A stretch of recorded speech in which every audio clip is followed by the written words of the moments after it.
खूप पैसे खर्च करतात गाडीवर, त्याला जेव्हा मेंटेनन्स करायची वेळ येते तर अरे एवढा खर्च असतो का, 5,000 10,000. कस्टमर गाडी घेतल्यानंतर मग एवढा खर्च का करायचा, ठीक आहे मी घरीच वॉश करून घेईल गाडी, घरीच वॅक्स पॉलिश घेईल विकत, जी मार्केटमध्ये म्हटलं की घरी काय काय जण वॉश करत असेल अजून पण करतात. मग हे घरी वॉश करणं आणि बाहेर वॉश करणं ह्यामध्ये काय नक्की डिफरन्स आहे, काय फरक पडतो?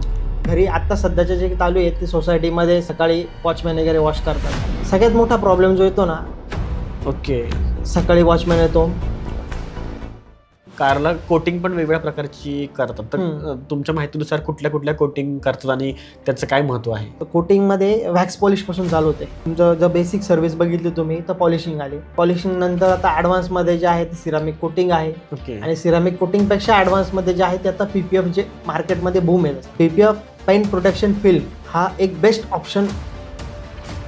काही जण असं म्हणतात की ते सिरामिक कोटिंग केलं का मग स्क्रॅच प्रूफ होते गाडी वगैरे वगैरे असं असतं, तर मग ते मार्केटिंग गिमिक आहे की ते खरं आहे गोष्ट? ते मार्केटिंग गिमिकसाठी तुम्ही जर बघितलं ठीक आहे, व्हिडिओमध्ये दाखवताना काही दाखवतील, पण प्रॅक्टिकलमध्ये तसं पॉसिबल नाही. सिरामिक हा फक्त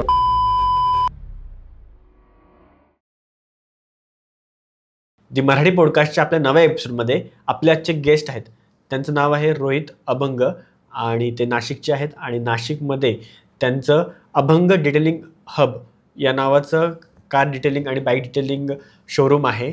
आणि त्याचसोबत त्यांनी आता नाशिकमधील पहिला बॅरिगेड ॲप्रूव्ड स्टुडिओ टाकलेला आहे. आणि ह्या पॉडकास्टमध्ये आपण त्यांच्याकडून जाणून घेणार आहोत की कार आणि बाईकची आपण निगा कशी राखू शकतो, काय आपण गोष्टी त्यासोबत केलेल्या पाहिजेत, जी की तुम्ही नवीन गाडी घेता किंवा बाईक घेता किंवा कार घेता त्याची तुम्ही कशी काळजी राखू शकता, या सगळ्या गोष्टी आपण या पॉडकास्टमध्ये जाणून घेणार आहोत.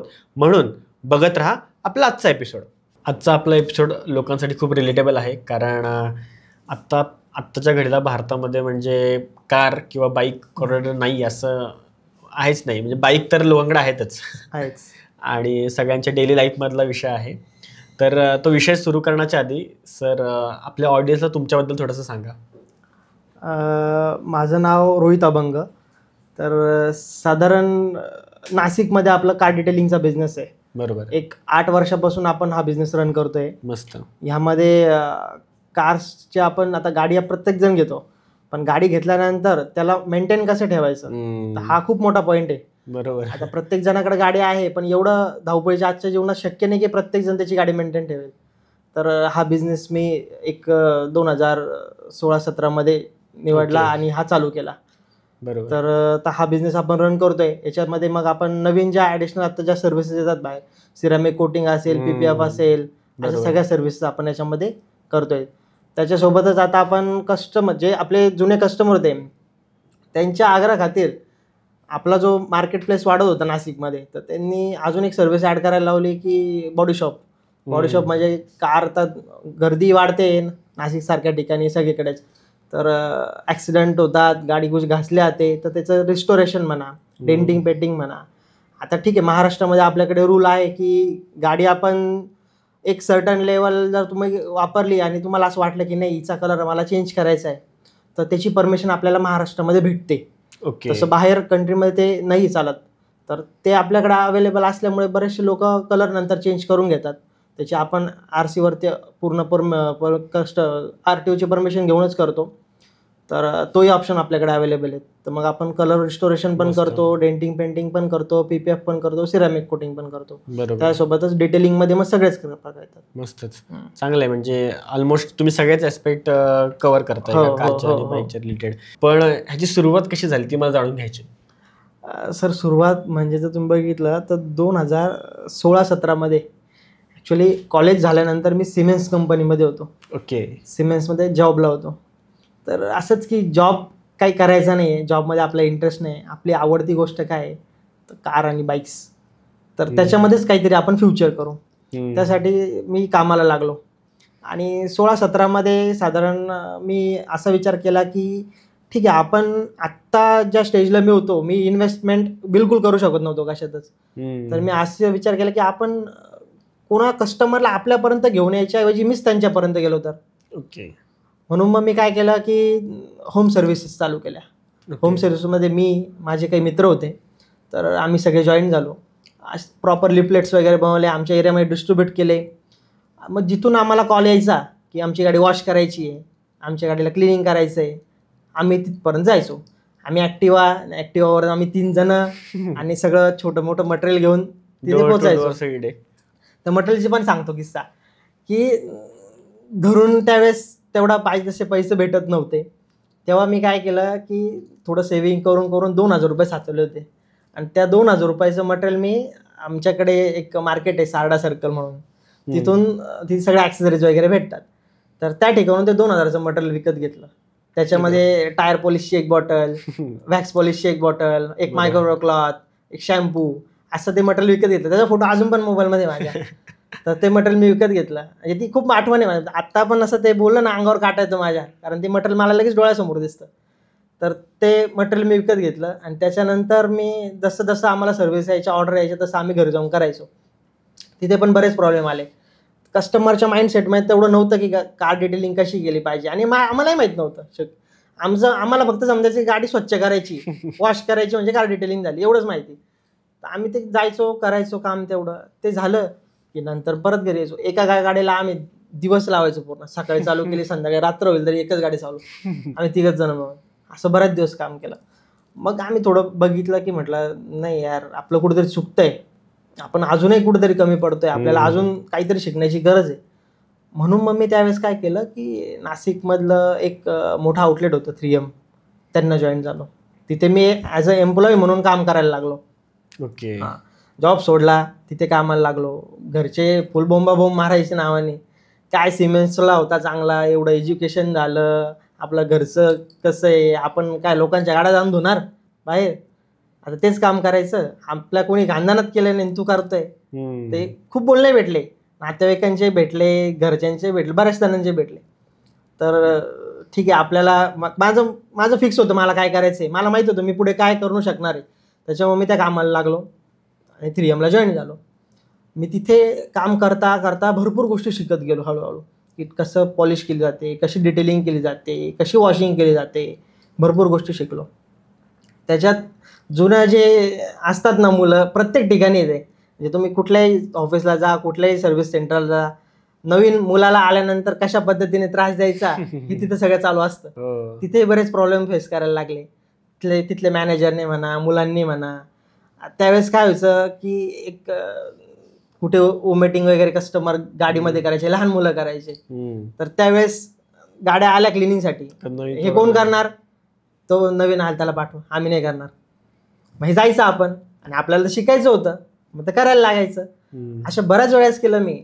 मग मास्क लावायचं, हँडग्लोव्ज घालायचे, रुमाल बांधायचा, करायचं काम. तिथे लाजायचं नव्हतं आपल्याला, कारण आपल्याला शिकायचं होतं. तिथे जर लाजलो असतो तर आतापर्यंत आलोच नसतो आपण. त्यामुळे ते पण काम केलं मी. ते काम केलं. त्याच्यानंतर बरेच दिवस 3M झाल्यानंतर अजून काहीतरी आपल्याला शिकणं गरजेचं आहे, कारण सोशल मीडिया तेव्हा थोडं ॲक्टिव्ह झालो तुम्ही पण. मग इंस्टाग्राम बघणं, फेसबुकवर बघणं, यूट्यूबवर बघणं, अरे नाही यार आपण करतोय त्याच्यापेक्षा ही गाडी खूप चमकते, इथं काम केलेलं आहे, ही गाडी भारी दिसते एकदम, हे काहीतरी वेगळं केलं असेल. मग ते करायचं. मी आणि माझा मित्र, मी 2 जणांनी असंच एकदा ठरवलं की मी पुण्याला आलो त्यावेळेस, बरोबर, पुण्याला जाऊ आपण, आणि एक कंपनीमध्ये ते काम करतायत, तिथं आपण जाऊन बघू. सकाळी 4:30-5ला उठलो, घरात सांगितलं की इंडस्ट्रियल व्हिजिट चालली आहे कंपनीकडून, तिथं नवीन ऑपॉर्च्युनिटी भेटते आहे, गुजरातला चाललो आहे, कसं सरांसोबतच सांगितलं, संध्याकाळपर्यंत येऊन जाईल. ठीक आहे. घरचे आणि ठीक आहे का आहेत ना सर वगैरे, म्हटलं हा आहे. मग मी आणि तो 2 जण निघालो बाईकवर. नाशिकवरून बाईकवर पुण्याला आलो. पुण्याला पहिल्यांदाच आलो, कुठं जायचं काय जायचं माहीत नाही. विचारत बाणेरला आलो. बाणेरला एक आउटलेट होतं ऑटो हब नावाचं, तिथे आम्ही आलो. तिथे आल्यानंतर तिथल्या सरांनी बरंच मला चांगल्या गोष्टी सांगितल्यात की तुम्ही कसं करू शकतात, काय करू शकतात. म्हटलं सर मला इथे जॉब करायचा आहे. म्हटलं मला जॉब करायचा, मला शिकायचं आहे, जॉब करायचा. माझे काही आत्ता पैसे नाही की मी तुम्हाला लगेच फ्रँचायझी फीस दिली आणि फ्रँचायझी करू शकाल. मला जॉब करायचा. म्हटलं सर म्हणले ठीक आहे जॉब कर, काय हरकत नाही. इथं थांबलो महिनाभर. घरी गेलो पहिले, घरी कन्व्हिन्स केलं असं आहे, मला करायचंच आहे, तुला काय करायचं कर, तू जे होईल तुझा हात मोडत तुझ्या गळ्यात पडेल, असं घरच्यांनी सांगून दिलं. म्हटलं ठीक आहे बघून घेईल. आलो इथे, 1-2 महिनाभर काम केलं, चांगलं बघितलं त्यांच्याकडे काय काय करतात, बऱ्यापैकी गोष्टी शिकलो. मग शिकल्यानंतर नाशिकला गेल्यानंतर तेव्हा नेमकंच प्रधानमंत्री जनधन योजना जे आहे, मुद्रा लोन चालू झालं होतं. ओके. मग मुद्रा लोनचं म्हटलं आता आपण स्वतः आउटलेट करू शकतो. आता एवढं तर आपल्याला माहिती आहे का कुठला जरी प्रॉब्लेम आला तर आपण तो फेस करू शकतो, कस्टमरचा तो सॉल्व्ह करू शकतो. त्याच्यामुळे मग आता स्वतःचं करू. मग स्वतःचं करायचं म्हणजे एवढा फंडिंग नाही. मग माझे जे काका आहेत त्यांनी त्यावेळेस मला सांगितलं की ठीक आहे तुला करायचं आहे ना तू कर. त्यांनी पण मला खूप सपोर्ट केला त्यावेळेस.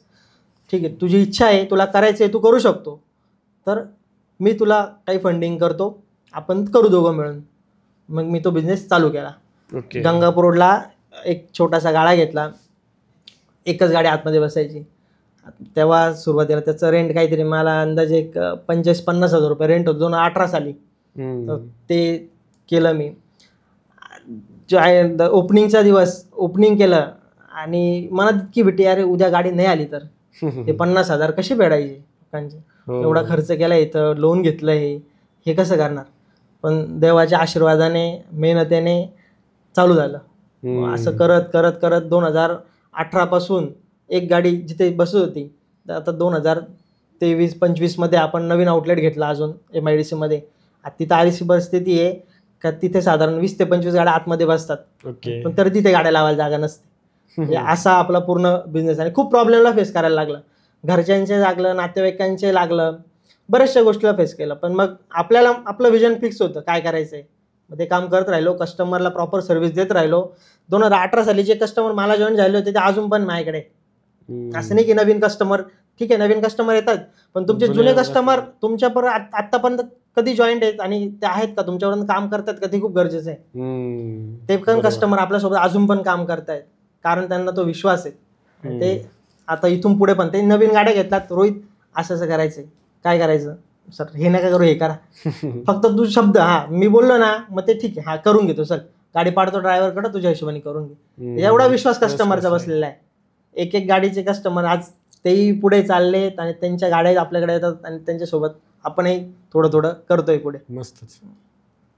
पण लोक आपल्या भारतीयांमध्ये असं दिसतं की खूप पैसे खर्च करतात गाडीवर, पण त्याला जेव्हा मेंटेनन्स करायची वेळ येते ना तो म्हणजे काचकूच करत की भाई नको, किंवा अरे एवढा खर्च असतो का, 5,000 10,000. तुम्हाला असं दिसतं की मोठ्या गाड्या घेऊन पण लोक खर्च करायला मागत नाहीत.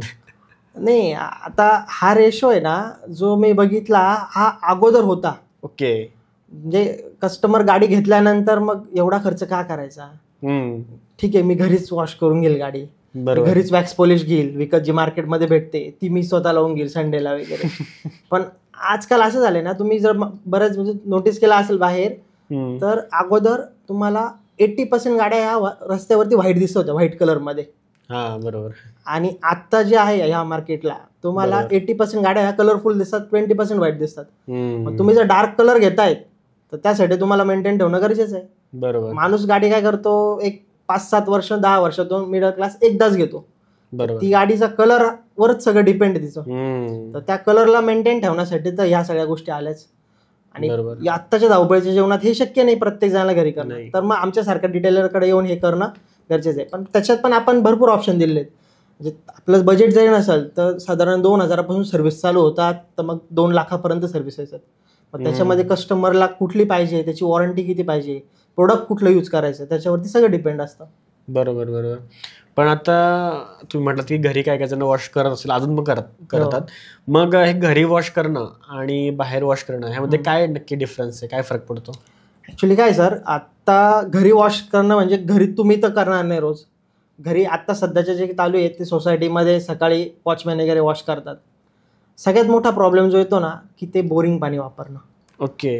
त्याच्यात सकाळी वॉचमॅन येतो, बकेटमध्ये पाणी घेतो बोरिंगचं, त्याला एकाच वेळेस म्हणजे 1 ते 1.5 तासामध्ये त्याला साधारण 10, 15, 20 गाड्या वॉश करायच्या असतात. तर त्यावेळेस तो काय करणार, प्रत्येक गाडीवर पाणी मारून ठेवणार आणि एकाच वेळेस पुसून घेणार. एकच कपड्यामध्ये साधारण 4 ते 5 गाड्या 8 गाड्या वॉश होतात. मग तोच कपडा टायरने फिरवलेला असतो, तो परत बॉडीवरती फिरणार, तोच परत ग्लासवरती फिरणार, ग्लासवरती स्क्रॅचेस येणार, बॉडीवरती स्क्रॅचेस येणार आणि बोरिंग पाण्याचे डाग हे पूर्ण गाडीवरती येणार. ओके. त्याच्यामुळे गाडीची लाईफ अजून कमी होते. नाईटला ड्रायव्हिंग करताना ग्लासवर स्क्रॅचेस आल्यामुळे तो प्रॉब्लेम येतो. अशा बऱ्याच गोष्टीला फेस करावं लागतं. तर मग याच्यासाठी तुम्ही आम्ही तर सगळ्यात पहिले कस्टमरला रिकमेंड करतो डेली वॉश करायची गरजच नाही गाडीला. ओके. तुम्ही जर गाडी वॉश करतायत ना, तुम्ही गाडी साधारण महिनाभरातून जर 30 दिवस तुम्ही वॉचमॅनकडून वॉश करत असाल ना, तर 15 दिवसातून एकदाच गाडी वॉश करा. रोज तुम्हाला मार्केटमध्ये बरेच प्रोडक्ट अवेलेबल, डस्टर वगैरे, तुम्ही डस्टरने क्लीन करू शकता गाडी. आणि महिन्यातून तुम्ही 2 वेळेस बाहेर फोम वॉश करा.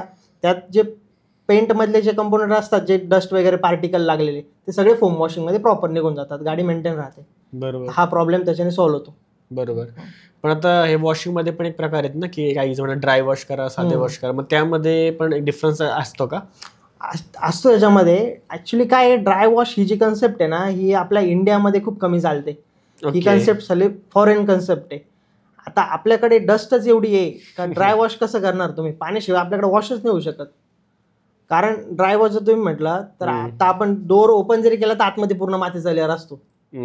आपल्याकडे ती कन्सेप्ट अजून तरी म्हणजे नाहीच पॉसिबल.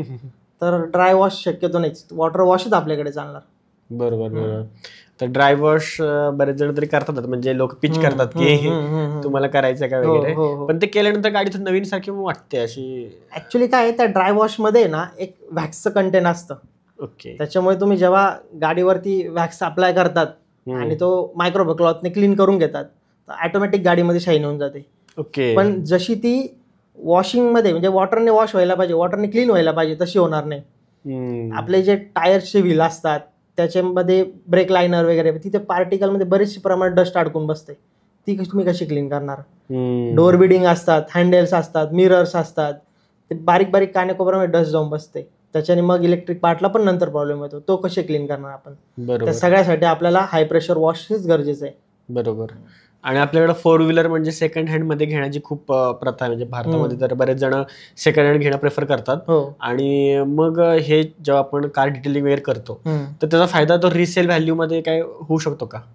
नाही, असं सेकंड हँड कार घेतल्यानंतर पण आहे ना, लोक डिटेलिंग मध्ये काय येतात, कारण गाडी घेतल्यानंतर प्रत्येक, आता गाडी सेकंड हँड माणूस का घेतो? कारण ठीक आहे नवीन गाडी नाही घेतली त्यांनी, पण सेकंड हँड गाडी घेतल्यानंतर पण त्याला असं वाटतं की नाही माझी गाडी नवीन सारखी दिसली पाहिजे. मग नवीन सारखी दिसण्यासाठी त्याच्यावर तर काहीतरी पॉलिशिंग, कोटिंग ह्या गोष्टी कराव्या लागतात. मग तो आपल्याकडे येतो. आपण त्याच्यात दुसरा ऑप्शन देतो त्यांना. बरेच जणांचं असतं की एक चांगल्या प्राइस मध्ये त्यांना व्हाईट कलर मध्ये गाडी भेटली, पण त्याला व्हाईट कलर आवडत नाहीये, कॉमन झाला, त्याला कलर चेंज करायचा आहे, मग तो आपल्याकडून कलर चेंज करून घेतो. आता सध्या तर माझ्याकडे चालू आहे की 2008, 9, 10च्या गाड्या लोक घेतात, इनोवा वगैरे, आणि त्याला 2014-15 मध्ये कन्वर्ट करतात. ओके. हो, तो पण ऑप्शन आपल्याकडे आहे. आता गाडी आपण घेतली, फेसलिफ्ट मॉडेल येतात बरेच, तर फेसलिफ्ट मध्ये टाईप 1, टाईप 2, टाईप 3 हे कन्व्हर्जन किट येतात. तर फक्त आपल्याला bumpers, grill, fog lamp, headlight वगैरे चेंज करायचे. ते चेंज केलं की गाडी कन्वर्ट झाली. पूर्ण गाडीला कलर करून घेतात किंवा पॉलिश करून घेतात, तुम्हाला नवीन गाडीचा लुक येऊन जातो. इनोवा मध्ये होतं, इनोवा क्रिस्टा मध्ये होतं, बऱ्याचशा मॉडेल जे आता मार्केटमध्ये अवेलेबल आहेत त्याच्यामध्ये कन्व्हर्जन आहेत. मस्तच. पण आता आपल्या जसं की आपण मॉडिफाय करतो गाड्या, तर त्याच्यामध्ये रूल्स आहेत ना, मग कुठल्या गोष्टी ज्या आपण नाही करू शकत मॉडिफाय मध्ये ना सर? आता गव्हर्नमेंट अप्रुव्हलनुसार तुमच्या गाडीला ब्लॅक फिल्म नको सगळ्यात पहिले. त्याच्यानंतर मॉडिफाय मध्ये तुम्ही ठीक आहे कलर चेंज करा, पण ते तुमच्या RC वरती चेंज व्हायला हवं. तुम्ही कलर कुठलाही केला आहे ते RC वरती नाही आहे तर मग ते लिगल नाही आहे. Okay okay. दुसरी गोष्ट, आता बऱ्याच मार्केटमध्ये रॅपिंग करतात. रॅपिंग हे व्हिनेल रॅप पूर्ण गाडीवरती पेस्ट केलं जातं. ॲक्च्युली तो कलर चेंजचाच ऑप्शन आहे, पण ते RC वरती होत नाही अपडेट, कारण तो तुमचा टेम्पररी सोल्युशन झालं. तर टेम्पररी सोल्युशनसाठी कोणीच RC वरती कलर चेंज करत नाही, ते पण अनलिगल आहे. तर बऱ्याच गोष्टी येतात मॉडिफिकेशन मध्ये. मग बाकी तुमचं ते आता यंग जनरेशन जे आहे ते पेट्रोल गाडी घेतल्यानंतर मग मागे बुस्टर वगैरे लावून त्याचा आवाज वाढवतात सायलेन्सर मधून, तर ते पण शेवटी अनलिगल मध्येच आलं. तुम्ही असं आवाज वाढवून मग ते रायडिंग करणं आणि लोकांना त्रास होणं त्या आवाजामुळे, हे पण चुकीचंच आहे. तर तुम्ही मॉडिफिकेशन्स करा, पण मॉडिफिकेशन्समध्ये पण लिगल पद्धतीने करा. तुम्ही फिल्म लावा, पण जी आत्ता अप्रुव्हल आहे 50-70 ती लावा. कलर तुम्ही चेंज करा, पण तो RC वरती पण चेंज करा. अशा बऱ्याच गोष्टी येतात मग. बरोबर. मग ह्या सगळ्या गोष्टी करायला आहेत, पण त्या पण RC बुकवर अपडेट व्हायला पाहिजे, नाहीतर असंच करून फायदा नाही. बरोबर. आणि मग लोक जेव्हा पकडतात, म्हणजे आता कलर वरून कसं काय पकडतात, म्हणजे लोक RTO ला कसं आयडेंटिफाय होतं की ह्याचा कलर आहे? बघा, आता तुम्ही गाडी घेतली, त्याचा कलर केला, आणि गाडी तुम्ही रस्त्यावर चालवतायत, रस्त्यावर चालवताना तुम्ही ओव्हर स्पीडला असेल, नो पार्किंग मध्ये गाडी असेल, कुठे ना कुठे तो पकडला जातो. तो चेक करतात जेव्हा आरटीओ वाले की कुठली गाडी काय नंबर टाकला की त्यांची पूर्ण डिटेल्स येते. गाडीचा कलर ब्लॅक होता, अरे पण झालेला तो वेगळाच आहे, मग तो प्रॉब्लेम येतो. आणि मग तो जो प्रॉब्लेम आला तो पूर्ण फाईन लागतो. मग तो मोठा फाईन लागतो. बरोबर. मग त्याच्यापेक्षा आपणच पहिल्यापासून लिगल मध्ये असलेलं कधी चांगलं. बरोबर. आणि आता तुमचं एवढं प्रोफेशनल शॉप आहे, ठीक आहे, पण बरेचदा जे लोकल शॉप पण असतात आणि तिथे मग शॅम्पूने वगैरे गाडी धुतात, तर मग त्याचा काय फरक पडतो का? आता सर, लोकल जे गॅरेजेस आहेत किंवा लोकल जे सर्व्हिस सेंटर आहेत तिथे जो शॅम्पू वापरताना तो केमिकल बेस वापरतात.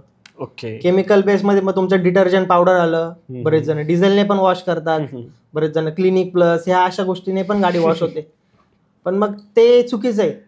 गाडी जी आहे ती तुमची प्रॉपर त्याच्यात कंटॅमिनेट असे पाहिजे की तुमचा अल्कलाइन बेस शॅम्पू पाहिजे. त्याच्यामुळे तो प्रॉपर गाडीचे जे पेंटवरचे डाग वगैरे तोच काढले पाहिजे, पेंट खराब नाही केला पाहिजे त्याच्याने. तर ह्या गोष्टी आहेत.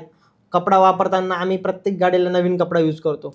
मायक्रोबे क्लॉथ जो आहे तो, बाहेर असाच साधा जो कपडा असतो कॉटन मध्ये जो आपल्या घरी वापरला जातो तोच कपड्याने गाडी पुसली जाते. त्याच्यात काळजी घेत नाही. टायरच्याच कपड्याने बॉडीवरती फिरवणं, मग तुमचं कुठेतरी डांबर वगैरे लागला असतं त्याच्यावर डिझेल वॉश करणं. डिझेल वॉश पण चुकीचं आहे. डिझेल वॉशमुळे पेंटचा पण खराब होतो. शेवटी पेट्रोकेमिकल येते. पेट्रोकेमिकल ठीक आहे, आज नाही तर उद्या हे तुमचं खराब करणारच आहे. त्याच्यामुळे डिझेल वॉश पण नको. बरोबर. म्हणजे खूपच लॉंग टर्म मध्ये एकदम खराबच आहे म्हणजे अशा गोष्टी. कारण आपण लक्ष देत नाही. आपण कारण बोलतो की 70 रुपयात 60 रुपयात आपलं काम होत आहे, रेट वेगळे असतील पण ऍव्हरेज तेवढंच असतात, तर मग आपण जातो. पण ते लॉंग टर्म मध्ये खराब आहे. आणि आता हे 4 व्हीलर जे आहेत, एवढ्या मोठ्या 4 व्हीलर आणि पुण्यासारख्या सिटीमध्ये तुम्ही तो बघता केवढी गर्दी आहे, तर ते मग डेंट, तर नवीन गाडी असली तरी डेंट लागतोच. मग डेंट लागणं म्हणजे एखाद्या मुलाला आपल्या गाडीवर डेंट अजिबात सहन होत नाही. आणि त्यात नवीन गाडी असेल तर त्याला रात्रीची झोप नाही लागणार. मग अशा वेळी समजा एखाद्या माणसाने नवीन गाडी घेतली आणि दुसऱ्या दिवशी डेंट लागला तर तो जाऊ शकतो का? पूर्ण पार्ट्स चेंज करावे लागतात? नाही, जाऊ शकतो ना. ओके. डेंट जरी लागला ना तो जाऊ शकतो, काढू शकतो आपण त्याला.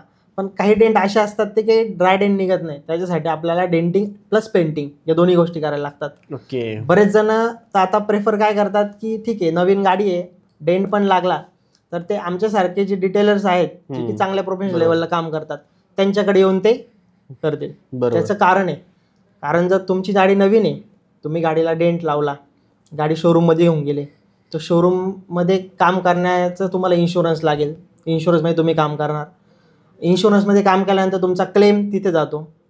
आणि क्लेम जर तुमचा झाला इन्शुरन्सचा की तुमचा जो पुढचा प्रीमियम येईल त्याच्यामध्ये 10, 15, 1000, 20,000 वाढून जातात, कारण तुम्ही पहिला क्लेम यूज केलाय. ओके.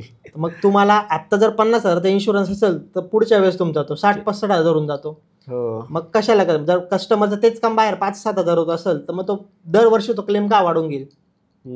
प्लस शोरूममध्ये तुम्ही गाडी लावल्यानंतर क्लेम पास करायचे पण साधारण 3-4,000 रुपये एक्स्ट्रा लागतात. मग त्याच्यात थोडे अजून 1,000-2,000 टाकले तर बाहेर चांगलं काम होऊन जातं. मग बरेच जण नवीन जरी गाडीवर डेंट लावला तरी तो बाहेर काम करून तो क्लिअर होऊ शकतो. चांगली गोष्ट आहे, कारण पूर्ण बॉडी पार्ट बदलणं किंवा त्या गोष्टी करणं त्यापेक्षा डेंट रिमूव्ह करणं चांगली गोष्ट आहे. आणि आता जे बाईकर्स आहेत, आता सगळेजण ट्रॅव्हल करायला सुरुवात झाली. म्हणजे कोविड नंतर सगळ्यांना ट्रिप्स काढणं, लॉंग राईड्सवर जाणं हे खूप आवडतंय. मग आपण असं फिरून आलो आणि बरेच दिवस मग गाडी धुतलीच नाही, होतं ना, आपण सॅटर्डे संडेला फिरायला गेलो आणि नंतर आपण डायरेक्ट ऑफिसलाच गेलो, आठवड्यावर गाडीच नाही धुतली, तर काय त्याचा डॅमेज होऊ शकतं गाडीला? नाही, डॅमेज काहीच नाही होणार. गाडीवरती डस्ट जरी राहिली ना, डॅमेज असं काही नाही होणार. फक्त जे डॅमेज होणारे असतात पार्टिकल, तुमचं बर्ड ड्रॉप झालं, गाडी तुम्ही एखाद्याच ठिकाणी लावून ठेवलेली असेल आणि पक्ष्यांची जी घाण आहे ती त्याच्यावरती पडली, बर्ड ड्रॉप जो पडला तर त्या बर्ड ड्रॉपमुळे पूर्ण ऍसिडिक असल्यामुळे तुमचा पेन डॅमेज होऊन जातो. बापरे. त्याला साधारण 3 ते 4 दिवस खूप झाले, त्याच्या आधी तुम्हाला गाडी वॉश करायची आहे किंवा तो बर्ड ड्रॉप क्लीन करायचा त्या जागेवरून. तो जर जास्त दिवस तिथे असेल तर तुमचा पेंट त्या ठिकाणचा डॅमेज, आणि तो पेंट एकदा डॅमेज झाला का त्याला तुम्ही पॉलिश करा, सँडिंग करा, काही करा, तो जाणार नाही. त्याला पेंटचाच ऑप्शन आहे. जेवढं डॅमेजिंग येते एवढा डॅमेज आहे. म्हणजे आपल्या इकडे पुण्या मुंबईच ठिकाणी तर सर्रास गाड्यांवर म्हणजे पेंटच झालेले असतात बर्ड ड्रॉप्सनी. हो, तर ते खूप चुकीचं आहे. त्याला लवकर वॉश करणं. बाकी डस्ट जर असेल, माती जर असेल ना गाडीवरती त्याला काही प्रॉब्लेम नाहीये, त्या मातीवर तुम्ही कपडा मारू नका डायरेक्ट. माती जर असेल ना त्याच्यावर तुम्ही प्रेशर वॉश करा. प्रेशर वॉश तुम्ही 10 दिवसानंतर करा, 15 दिवसानंतर करा, पण प्रेशर वॉश करा. कपडा फिरवायचा नाही. कपडा फिरवला की ते बारीक बारीक पार्टिकल डस्ट येते, मग ते त्यावर फिरणार आणि स्क्रॅचेस करणार. बरं आहे. खूपच म्हणजे महत्वाचा मुद्दा सांगितलात, कारण मुंबईमध्ये तर सर्रास सगळ्या गाड्या तुम्हाला तशा टाईपच्या दिसतात. नाशिकमध्ये किती त्या प्रकारचे पक्षी आयडिया नाही मला, पण मुंबईमध्ये तर खूप जास्त आहे, खूपच जास्त आहे. कुठल्याही गाड्या पार्किंग मध्ये बघितली आपण, आणि रस्त्यावर आजकाल पार्किंग पण अवेलेबल आहे, लोक बाहेरच लावतात, तर ते खूपच डॅमेजिंग आहे. मग आणि दुसरं म्हणजे मला विचारायचं होतं की अजून काही लोक म्हणतात की जर आपण बाईकची समजा चेन आहे तिला जर डिटेलिंग वगैरे केली किंवा त्याची निगा राखली तर मग ॲव्हरेज वगैरे वाढतो. हो, फरक पडतो सर. ओके. कारण अगोदरच्या ज्या तुम्ही चेन बघितल्या असतील ना जुन्या गाड्यांच्या, तर त्या ज्या होतात तर त्यांना ग्रीसिंग वगैरे व्हायच्या. अगोदरच्या चेनला ऑइल व्हायचं, ग्रीसिंग व्हायचं. आता असं प्रकार नाही. आता चेन लुब्रिकेंट येतं. ओके. तुम्हाला काही दिवसानंतर जेव्हा तुम्ही गाडी वॉश कराल तेव्हा चेन लुब्रिकेंट मारलं की ती चेन असते त्याच्यात डस्ट वगैरे अडकत नाही, ती फ्री राहते. आणि जर फ्री राहिली ती तुमचं जे व्हील आहे ते चांगलं फिरवणार. व्हील चांगलं फिरवलं की तुमचं ॲव्हरेज वाढणार. बऱ्याचशा गोष्टी येत आहे. लॉंग टर्म साठी विचार केला तर या गोष्टी तुम्हाला थोड्या वेळेला कराव्या लागणार आहेत. बरोबर. बाईक साठी करता कोण? म्हणजे आता कार साठी ठीक आहे, म्हणजे खूप महाग असते, लोक करतात, पण गाडीच 80,000 1 लाखाची आहे, तर तुमचा एक्सपिरियन्स काय? लोक येतात का डिटेलिंग करायला? करतात. ओके. बरेच जण करतात. म्हणजे माझ्याकडे असेही काही कस्टमर आहेत की जे 80,000ची गाडी घेतील आणि तिच्यावरती 15 ते 20,000चं फक्त PPF करतील पेन प्रोटेक्ट होण्यासाठी, गाडी शाईन मेंटेनन्स. असेही काही कस्टमर आहेत आणि लांबून येतात. तर माझ्याकडे नाशिकवर आपलं डिटेलिंग सेंटर आहे, तर धुळे, मालेगाव, संगमनेर इकडून कस्टमर येतात त्या सर्व्हिसेस करण्यासाठी आणि बाईकवर येतात. आणि त्या गोष्टीला 2 दिवस लागतात. ओके. येतात, हॉटेल बुक करतात, थांबतात, ती गाडी क्लिअर करतात आणि परत घेऊन जातात. ओके. म्हणजे खूपच म्हणजे लोक एकदम सेन्सिटिव्ह आहेत गाडीला घेऊन. खूप सेन्सिटिव्ह आहेत. लोकांना आजची मी कंडिशन बघतो, बायको एकच प्रिय नाही पण गाडी ती प्रिय जास्त आहे, असे लोक आहेत. तुम्ही असे भांडण होते लोक बघून, म्हणजे कुठले बाईकचं फिमेल ऑडियन्स असेल तर ते म्हटली खरंच गोष्ट आहे, तो फॅक्ट आहे. जर ते तुम्ही जरी बायका जरी बघत असतील ना तर त्यांना ते लक्षात येईल बघताना की नाही माझा नवरा गाडीची किती काळजी घेतो. असे कस्टमर आहेत, पाय झटक पहिले आणि मग गाडीत बैस, असे कस्टमर बघितलेले आहेत मी. ओके. एवढं स्वच्छता ठेवतात गाडीमध्ये आणि ते त्यांचं एकदा ती सवय लागली ना ती नाही तुटणार. मग तुम्हाला गाडी क्लीनची सवय लागली ना ते नाही. मग आता तुम्ही महत्वाचा मुद्दा सांगितला, तुम्हाला आठवलं की जेव्हा आतमध्ये आपण बसतो, आता 4 व्हीलर आहे ऑब्व्हियसली, आपण बाईकवर एवढं खात नाही, 4 व्हीलर मध्ये बसून आपण वडापाव खा, कुठे काहीतरी आतमध्ये गाडीतच बसून खाऊया आपण, लॉंग ट्रिप्स असतात. मग ते खाल्ल्यामुळे आतमध्ये डॅमेज झालं तर ते नीट करता येतं का? ऍक्च्युली खाल्ल्यामुळे असं डॅमेज होत नाही पार्ट कुठले.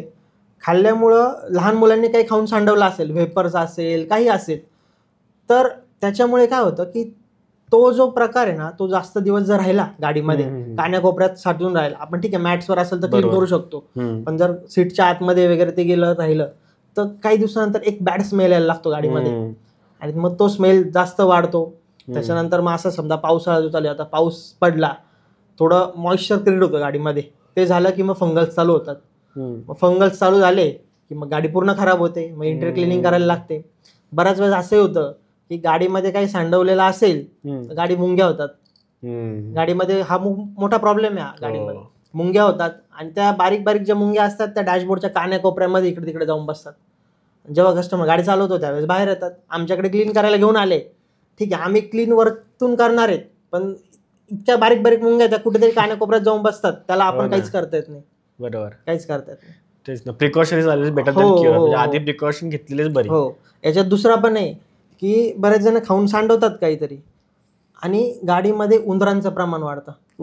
उंदरांचं असे पण कस्टमर आहेत की गाडीत ठीक आहे खातात आणि एखाद्या जर म्हणजे त्यांचे पार्किंग नसेल प्रॉपर, आजूबाजूला शेतीचं वस्ती वगैरे असेल, तिथे त्यांनी गाडी लावली तर बारीक बारीक उंदीर हे गाडीमध्ये येतात इंजिनच्या मधून. ओके. इंजिन एसीचा फिल्टर वगैरे तिथून आतमध्ये येतात आणि एकदा उंदीरमध्ये आले की मग त्यांच्यासाठी ते त्यांचं घरच झालं. मग त्यांचं येणं जाणं, कारण खायला तिथं भेटतंय पडलेलं, त्याच्यानंतर मग ते काहीतरी कुरतडणं, पेपर्स कुरतडणं, इंजिनच्या वायर सुद्धा कुरतडतात.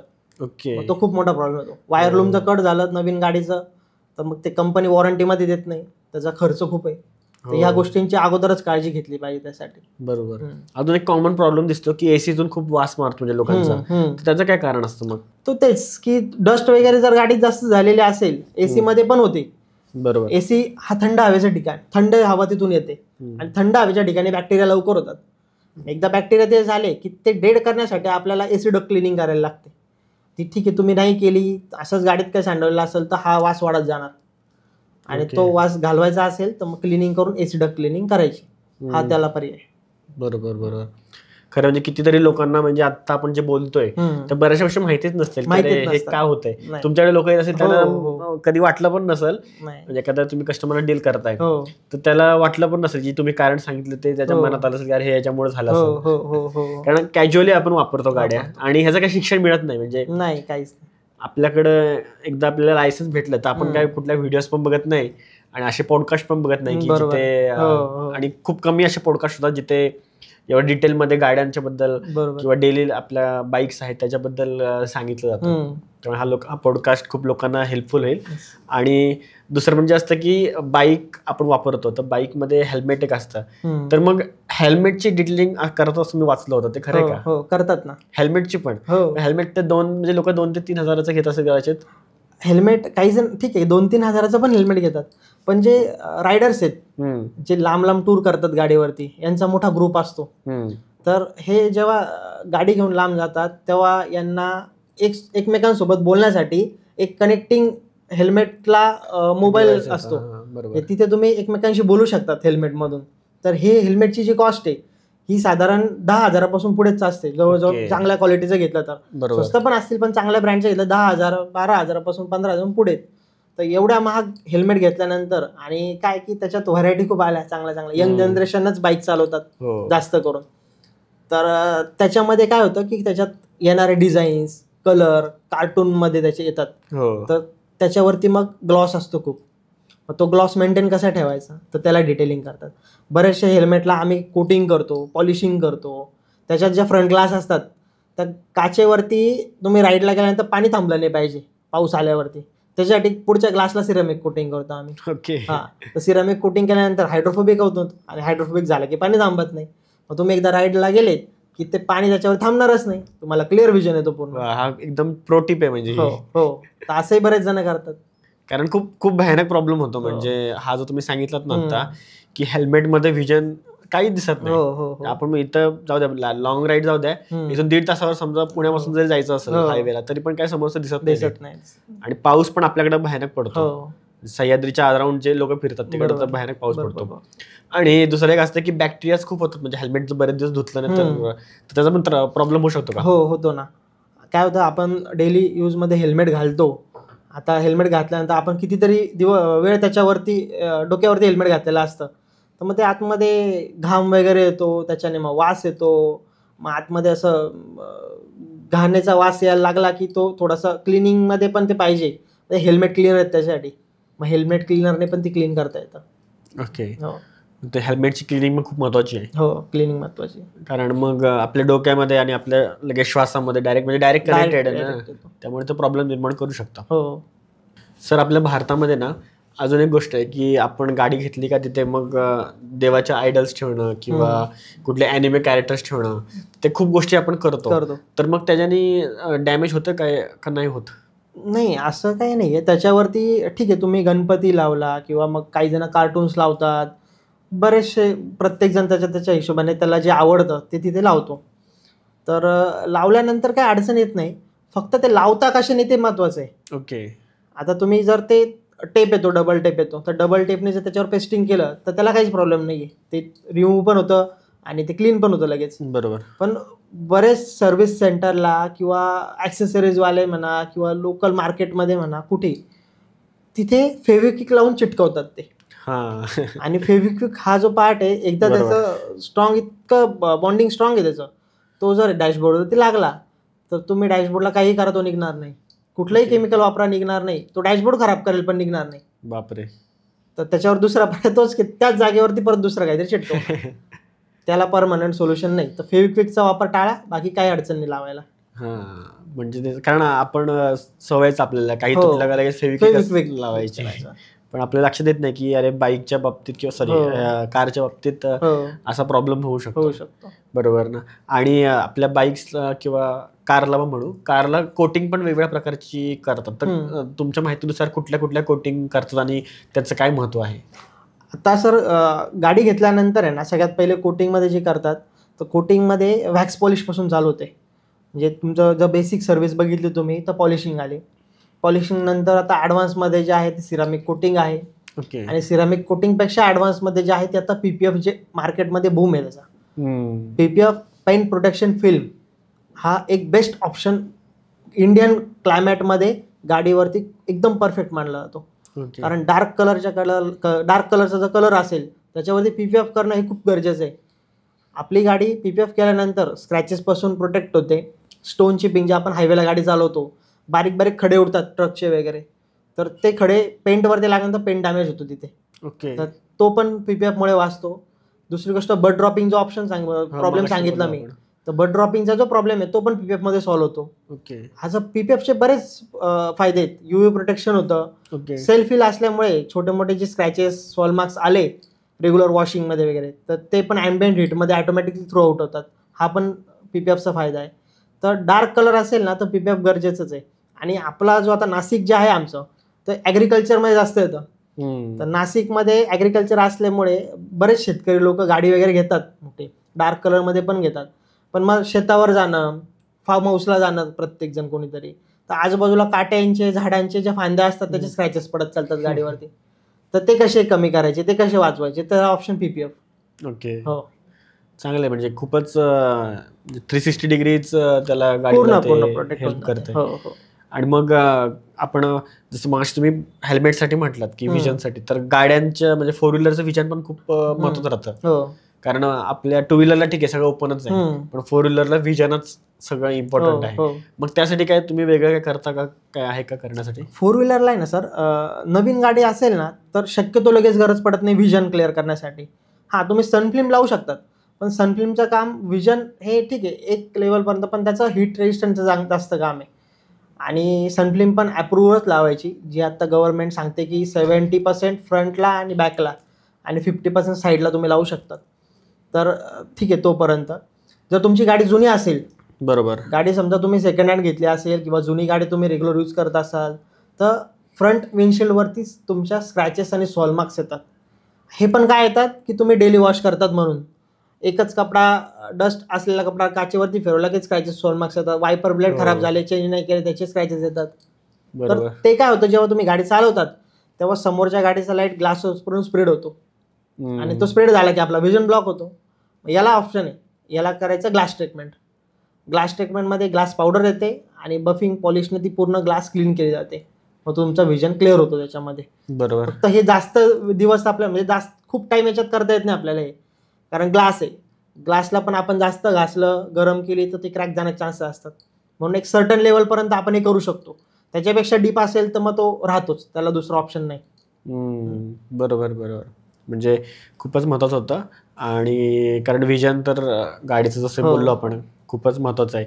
आणि बाकी एक मगाशी आपण स्टार्टिंगला विषय घेत होता की डेंटचा, स्क्रॅचेसचा, तर काही जण असं म्हणतात की ते सिरेमिक कोटिंग केलं का मग स्क्रॅच प्रूफ होते गाडी वगैरे वगैरे असं असतं. तर मग ते मार्केटिंग गिमिक आहे की ते खरं आहे गोष्ट? नाही, ते मार्केटिंग गिमिक सगळी.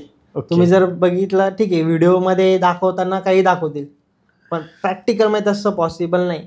सिरेमिक हा फक्त स्क्रॅच रेसिस्टंट कोट आहे, स्क्रॅच प्रूफ नाही. सिरेमिक केल्यानंतर तुमची शाईन मेंटेन राहणार, UV प्रोटेक्शन पण होणार, पण तुमच्यावर गाडीवरती स्क्रॅचेस आणि सॉल मार्क्स येणारच आहे. ठीक आहे, तुम्ही किती प्रमाणात त्याची काळजी घेतात त्याच्यावरती पण डिपेंड आहे. पण असं कुठलंही नाही की सिरेमिक केल्यानंतर स्क्रॅचेस पडणारच नाही.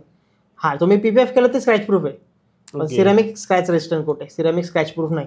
बरोबर.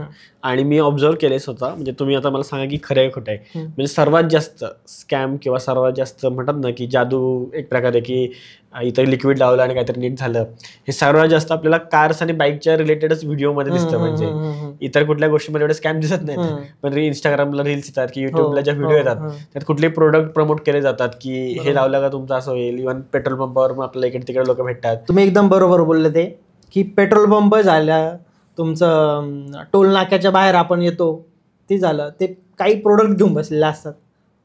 कुठे स्क्रॅच दाखवा, तिथे आम्ही स्क्रॅच काढून दाखवतो. येतात, स्प्रे मारतात, कपड्याने बाप करतात, स्क्रॅच निघून जातो. असं कुठेही होत नाही. तुमचा स्क्रॅच जात नाही. त्या जे प्रोडक्ट असतं त्या प्रोडक्टमध्ये फिलर असतं. ते फिलर काय काम करतं, तो जो कलर असतो आजूबाजूचा तो मॅच करतो त्या स्क्रॅचमध्ये. तो फिलर तिथे फक्त तो स्क्रॅच तेवढा पुरता घालवून टाकतो, पण ते परमनंट सोल्युशन नाही. आणि ते केमिकल इतकं स्ट्रॉंग असतं की 8 दिवस झाले, 10 दिवस झाले, 15 दिवस झाले, तेवढा पार्टला डॅमेज करणार. बापरे. ते तुम्हाला तेवढ्या पुरतं ते ठीक आहे, तुम्ही त्या ठिकाणी गेले, पेट्रोल पंपावर गेले किंवा टोल नाक्यावर गेले, तुम्ही परत कधी जाणार नाही. ते तेवढा पुरतं विकलं तुम्हाला, तुम्ही घरी येऊन ते ट्राय केलं, झालं पण सक्सेस, पण ते काही दिवसानंतर त्या गाडीला प्रॉब्लेम देणार. व्हाईट गाडी असेल तर तो पूर्ण येल्लो पॅच दिसायला लागतो. तर असे प्रॉब्लेम येतात. त्याच्यामुळे असे प्रोडक्ट शक्यतो यूज करायचेच नाही. जे होतंय ते डिटेलिंगमध्ये रबिंग, पॉलिश, वॅक्सिंग यामध्येच होतं. असं कुठलंही गिमिक नाही की प्रोडक्ट यूज केलं आणि स्क्रॅच गेला, अशी जादू कुठंच नाहीये. त्याच्यासाठी तुम्हाला डिटेलिंगच करायला लागेल. बरोबर. मला तुमच्या ऑब्झर्वेशनमध्ये, आता हे तर माझ्या ऑब्झर्वेशन आलं होतं, तर मग तुमच्या ऑब्झर्वेशनमध्ये असं अजून काय काय गोष्टी चालतात ज्या तुम्ही ऑडियन्सला सांगू शकता की तुम्हाला ऑब्झर्व झाले की ही लोक अशा गोष्टी करतात त्यामुळे कदाचित आपली ऑडियन्स फसू शकते? याच्यात आहे ना सर, बरेच लोक तर हे सकाळी वॉश वगैरे करणं ह्याच्यापासून तर सगळ्यात पहिले थांबवलं पाहिजे. हे जे करत राहिले ना, तुमची गाडीची लाईफ कमी होणारच होणार आहे. बरोबर. दुसरी गोष्ट, जे तुम्ही आत्ता बाहेर डेंटिंग झालं तुमच्या गाडीवरती, तर डेंट केल्यानंतर कुठेही कलर करायच्या अगोदर तो एक चांगल्या ब्रँडचे कलर यूज करतोय का, तो प्रॉपर डेंटिंग करतोय का, हे खूप बघणं गरजेचं आहे. बरेच लोकल सेंटरला काय करतात की डेंटिंगची कॉस्ट वाचवण्यासाठी त्याच डेंटवर बॉडी फिलरचं काम केलं जातं, पुट्टीचं काम केलं जातं आणि त्याच्यावरती कलर मारला जातो. ती पुट्टी इतकी जास्त प्रमाणात असते की ती साधारण 2 ते 3 महिन्यात क्रॅक करून जाते पूर्ण. मग पेंट खराब होतो, गाडीची लाईफ कमी होते. हे सगळ्या गोष्टी अवॉइड केल्या पाहिजे. मग त्यात रस्टिंग वाढणं परत गाडीवरती, हे रस्टिंग पण जास्त नाही वाढलं पाहिजे. यासाठी या गोष्टी करणं गरजेचं आहे. बरोबर. खूपच म्हणजे लोकांना माहिती नसेल, लोक फसतात, म्हणजे फर्स्ट टाइम फसतातच. आणि नवीन जर गाडी असेल ना तर लोक खूप म्हणजे इमोशनली कुठे हायवेलाच आहे, कुठेतरी सोबत मुलगी आहे किंवा फॅमिली आहे, तिथल्या इथं काही गॅरेजवाल्यांना माहिती असतं की अरे हा तर गाडीचा नंबर बघूनच समजतं की हा कुठला पर्सन आहे, ह्याला कसं फसवायचं. आणि हे खूप गोष्टी चालतात, त्यामुळं आपल्या ऑडियन्सने त्यावर सतर्क राहायला पाहिजे. आणि दुसरं म्हणजे मग हे सर तुम्ही करता, टायर पण तुम्ही काय करता का डिटेलिंगमध्ये, का तुम्ही टायर तर देत नाही? नाही, टायर नाही. टायरमध्ये आपण ठीक आहे क्लिनिंग करू शकतो. टायरमध्ये फक्त म्हणजे तुमचं डिटेलिंगसाठी आले गाडी घेऊन तुम्ही, टायर खूप खराब झालंय, टायरवरती आपण आयर्न रिमूव्हर पण करू शकतो. आयर्न रिमूव्हर हा असा पार्ट आहे की जिथे तुमचं गाडीचं घर्षण होतं, म्हणजे तुमचं ब्रेक कॅलिपर असतील आणि तुमचे लायनर असतील, त्याच्यामध्ये घर्षण जेव्हा होतं तेव्हा बारीक बारीक आयर्न पार्टिकल तयार होतात. आणि ते जे आयर्न पार्टिकल आहे, हे अलॉय असेल, तुमचं विलाजेस असेल, ते जाऊन बसतात. मग याला आयर्न रिमूव्हर जर आपण केलं, आयर्न रिमूव्हर, तर तो तेवढा पार्ट प्रॉपर डिटेलिंगमध्ये क्लीन होईल. त्याच्याने ती लाईफ वाढते, त्या मेटल पार्टची लाईफ त्यात वाढते. तो क्लिनिंग करू शकतो आपण तेवढा. बरोबर. आता तुम्ही जसं मगाशी आम्हाला सांगितलं की तुमच्याकडे लोक म्हणजे धुळ्यावरनं इकडून तिकडून लांबून लांबून आलेले आहेत, तर मग आता तुमच्या आठवणीत असं कुठला इन्सिडेंट आहे का, तुम्ही सांगू शकता की अरे तेव्हा बघून म्हणजे तुम्हाला त्या माणसाची स्टोरी सांगावीशी वाटते की अरे ह्याने जबरदस्त म्हणजे खूप एफर्ट्स दाखवले इथं आपल्याकडे येण्यासाठी? माझ्याकडून आहे ना, मी तर धुळे महाराष्ट्रामधलं सांगितलं, ठीक आहे. माझ्याकडे एक कस्टमर गुजरातवरून आला होता. हां, गुजरातवरून स्कोडा स्लॅविया घेतली त्यांनी जसं असं यूट्यूबला व्हिडिओ वगैरे बघितले आपली, त्यांना आवडलं, त्यांनी मला कॉन्टॅक्ट केला, त्यांना प्रॉपर पिच केलं की असं असं तुमच्या गाडीला करणं गरजेचं आहे. आणि ठीक आहे, त्यांना पटलं पण सगळं. आणि त्यांनी दुसऱ्या दिवशी मला फोन केला, सर मी निघालोय म्हणे गाडी घेऊन, येतोय मी. सर तुम्ही गुजरातवरून येत आहे? हो, गुजरातवरून येतोय. तो माणूस PPF करण्यासाठी माझ्याकडे गुजरातवरून आला. बापरे. त्याला येताना म्हणजे हजारो डिटेलिंग सेंटर लागले असतील गुजरातपासून महाराष्ट्रामध्ये नाशिकपर्यंत येईपर्यंत, पण तो आल्यानंतर माझ्याकडे गाडी सोडून 3 ते 4 दिवस तो हॉटेलमध्ये स्टे केला त्यांनी. हॉटेलचा स्टेचा खर्च वेगळा, तो आला, त्याचं राहणं खाणं या सगळ्या गोष्टी त्याच्यामध्ये आल्या. गाडी प्रॉपर झाली, मग तो गाडी घेऊन गेला. म्हणजे असे काही लोक असतात ज्यांना तो जो ट्रस्ट आहे तो ठेवणं आणि तो तिथे बघणं खूप गरजेचं आहे. त्यांना एकदा का विश्वास बसला आपल्यावरती, मग कस्टमर कुठूनही येतो, असं काही नाही. अगोदर माझं जे आउटलेट होतं ते एकदम रेसिडेन्शियल एरियामध्ये होतं. हां, म्हणजे तिथून एकदम वॉकिंग डिस्टन्सवरती सगळे कस्टमर्स वगैरे राहत होते. पण आत्ता काय रेसिडेन्शियल एरियामध्ये तेवढी मोठा स्पेस भेटणं शक्य नाही. तर मी आता MIDC मध्ये जागा घेतली आणि MIDC मध्ये पूर्ण मोठं आउटलेट केलं. तर तिथून तो जो एरिया आहे तो खूप वाढला लोकांसाठी येणं जाणं. पण तरी येतात कस्टमर माझे, ठीक आहे, फोन करतात, तू आहे ना, हा ठीक आहे येतो मी. येतात, गाडी घेऊन येतात, सोडतात, जास्त काम असेल तर ओला करतात, ओलाने घरं जातात, परत येतात, गाडी घेतात. किंवा आम्ही ठीक आहे पिकअप ड्रॉप पण सर्व्हिस आहे आमची. कस्टमरने गाडी सोडली तर आम्ही त्यांना सोडूनही देतो, परत येतात, लांबून लांबून कस्टमर येतात. माझ्याकडे एक इन्सिडेंट असं झाला होता की एका कस्टमरने ओला बाईक घेतली. ओलाची बाईक. माझ्या इंस्टाग्रामवर त्या कस्टमरचा रिव्ह्यू पण आहे. तर ओला बाईक घेतली आणि तो कोल्हापूरला होता. तो कोल्हापूरवरून ओला बाईक आपल्या रेल्वेमध्ये घेऊन आला बुकिंग करून, आणि रेल्वेमधून तो तिथपर्यंत आला, माझ्याकडे आला, माझ्याकडे त्यांनी PPF केलं आणि परत कोल्हापूरला गेला गाडी घेऊन. म्हणजे असे काही कस्टमर असतात. म्हणजे जबरदस्त. तुम्हाला काय वाटतं की का असं, म्हणजे रिझन काय मागचं? सर आता रिझन म्हणजे तसं काय की कस्टमरला विश्वास बसणं खूप गरजेचं आहे. तुम्ही ठीक आहे काम प्रत्येकजण करताय, पण आपलं काम आपण किती प्रामाणिक पद्धतीने करतोय हे आपण कस्टमरला एक छोटंसं मार्केटिंग लेवलला सांगितलं तर मग त्याला तो विश्वास बसतो. आणि आपले जे गुगलवरचे रिव्ह्यू आहेत ते पण कस्टमर बघतो, त्याच्यात जेन्युइन रिव्ह्यू हे खूप महत्त्वाचे आहे. बरेच जण फेक रिव्ह्यू पण करतात, असं फ्रेंड सर्कलमध्ये सांगतात रिव्ह्यू वगैरे टाकायला, तसं आपलं तर प्रॉपर रिव्ह्यूज कस्टमरला लक्षात येतात, आपलं काम लक्षात येतं, आपण जी क्वालिटी देतोय ती लक्षात येते. आपण जेव्हा फोनवरून कस्टमरशी बोलतो, लांब जरी असेल तरी एक त्यांना पण समजतं आपुलकीच्या म्हणे की नाही हा जे बोलतोय ते बरोबर बोलतोय. आणि मार्केटमध्ये आत्ता काय चालू आहे की माझं काम पहिल्यापासून फिक्स आहे, तुम्हाला गरज काय ते करा, मला सेल नाही करायचं आहे. तुम्ही माझ्याकडे आले, मला सेल नाही करायचं आहे, तुम्हाला हे प्रोडक्ट नाही विकायचं आहे, तुमच्या गाडीला खरंच गरज कसली आहे ते मी सजेस्ट करतो. माझ्याकडे बरेच कस्टमर असे येतात की व्हाईट गाडी नवीन घातली शोरूममधून, व्हाईट गाडीला सांगतात सर PPF करा, PPFच करा तुमच्याकडे. मी सांगतो सर कशाला PPF करायचं, व्हाईट गाडी काय अडचण नाही, डार्क कलर नाही येतो, व्हाईट कलर तुमचा सिरेमिकमध्ये पण मेंटेन राहील, आपण मेंटेनन्स सर्व्हिस पण देतो, त्यामध्ये आपण कव्हर करू छोटं मोठं काही स्क्रॅचेस आले तर. बरोबर. हां, तर ते करा. तुम्ही 70-80 हजार घालवण्यापेक्षा 20,000 तुम्ही सिरेमिक कोटिंग करा. जेव्हा हे कस्टमरला समजतं ना की हा सेल नाही करत आहे, हा माझ्या गाडीचं बरोबर सांगतोय मला, तेव्हा कस्टमर ऑटोमॅटिक घेतो लांबून पण. आणि तो त्याच्या फ्रेंड सर्कलमध्ये पण सांगतो की हे सेल नाही करत आहे, हे जे गरजेचं आहे तेच माझ्यापर्यंत देत आहे, तर हे खूप गरजेचं. तेच तर मग ते कस्टमर परत रिटर्न होतात ना, म्हणजे रिटर्न होतात. कारण मग त्याला माहिती की बाबा इतर जागी गेलो तर कदाचित आपल्याला थोडंसं फसवेगिरी होऊ शकते. आणि जसं की आपलं असतं ना की मुलांचं स्पेशली असतं की केस कापणारा फिक्स असतो की ते त्याच्याकडेच केस कापायला भले किती गर्दी असेल त्याच्याकडेच जाणार. तसं बाईकचं पण त्यांचं असतं की जो गॅरेजवाला आहे जो विश्वासातला आपला त्याच्याकडेच जातात, त्याच्याकडेच जाणार आणि त्याच्याकडेच काम करून घेणार. मग आता सर तुम्ही मगाशी म्हणता होता, तर आता मला जाता जाता at the end of the podcast मला तुमच्याकडून म्हणजे जाणून घ्यायचंय की तुम्ही म्हटलं होता की रेसिडेन्शियल मध्ये तुम्ही सुरुवात केली होती, आता तुम्ही नाशिकमध्ये एवढं मोठं शोरूम वगैरे सगळं केलंय, तर मग ह्याच्या पुढचं तुमचं व्हिजन काय असणार आहे?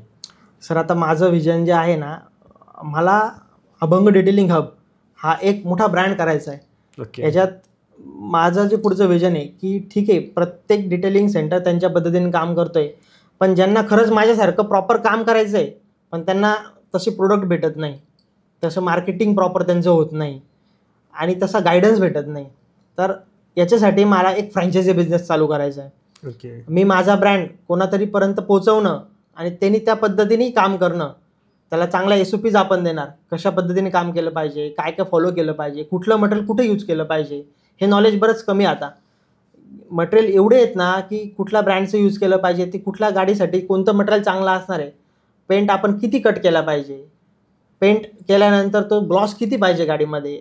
आजकाल ग्लॉसचे मीटर येतात, पेंटिंग चेक करायचे मीटर येतात, त्याच्यावरतून आपण कस्टमरला सांगू शकतो की गाडीमध्ये खरंच असं कसं काम झालेलं आहे. तर माझं विजन हेच आहे की मला हा ब्रँड मोठा करायचा आहे आणि फ्रँचायझी लेवलवर हा सुरू करायचा आहे. मस्तच. आणि म्हणजे म्हणतात ना की जर तुमचं विजन जर चांगलं असेल आणि तुमचे एफर्ट्स जेन्युइन असतील तर निसर्ग किंवा जी डेस्टिनी किंवा देव जे काही म्हणा ते तुम्हाला नक्कीच मदत करत आहे, बरोबर ना. आणि तुम्ही तुमच्या ह्या जर्नीमध्ये तुम्ही ऑब्झर्व पण केलं असेल की कितीतरी प्रॉब्लेम्स आले असतील, कितीतरी वेळ असं वाटलं असेल की अरे हे गोष्टी पुढे होणार आहेत की नाही, शॉपच्या रिलेटेड प्रॉब्लेम आले असतील, काही तुमच्या बाईकच्या रिलेटेड आले असतील, कारच्या रिलेटेड आले असतील, पण तेच आहे की म्हणजे मी एका इंटरव्ह्यूमध्ये ऐकलं होतं शाहरुख खानच्या, तो म्हटला होता की मुझे फिल्मों से ये सीख मिली है कि अच्छे लोग अंत में हमेशा जीतते हैं. बरोबर बरोबर. तसंच तुमचं व्हिजन जे आहे ते चांगलं आहे आणि लोकांना हेल्प करण्याचं आहे. आणि ॲट दी एंड तुम्ही आता जिंकत आहातच आणि ॲट दी एंड पण तुम्ही नेहमी जिंकतच राहू अशी आमची अपेक्षा. आणि थँक्यू सर, तुम्ही आमच्या पॉडकास्टवर आलात आणि आपल्या ऑडियन्सला गाईड केलं. खरंच खूप महत्त्वाचा विषय होता, लोकांच्या डेली लाईफमधला होता आणि खूप लोकांचे पैसे वाचू शकतात ह्या पॉडकास्ट बघून. आणि पैशाचं तर गोष्ट बाजूला, त्यांची जी तुम्ही जसं म्हटलात की बायकोपेक्षा जास्त काय काय जणांना आपली गाडी महत्त्वाची आहे, तर ती गाडी तशीच राहण्यासाठी, तिची जे लाईफ जास्त वेळ टिकण्यासाठी ह्या पॉडकास्ट थ्रू मदत होईल. त्यामुळे पुन्हा एकदा thank you sir. Yes. I hope तुम्हाला व्हिडिओ आवडला असेल तर लाईक करा, कमेंट करा आणि चॅनलला सबस्क्राईब जरूर करा. कारण जेवढे आपले सबस्क्रायबर वाढतील तेवढे चांगले चांगले गेस्ट आपण आपल्या चॅनलवर आणू शकतो. म्हणून चॅनलला सबस्क्राईब करा आणि जाणून घ्या आपल्या लोकांच्या गोष्टी आपल्या मराठीत, फक्त आणि फक्त दी मराठी पॉडकास्टवर.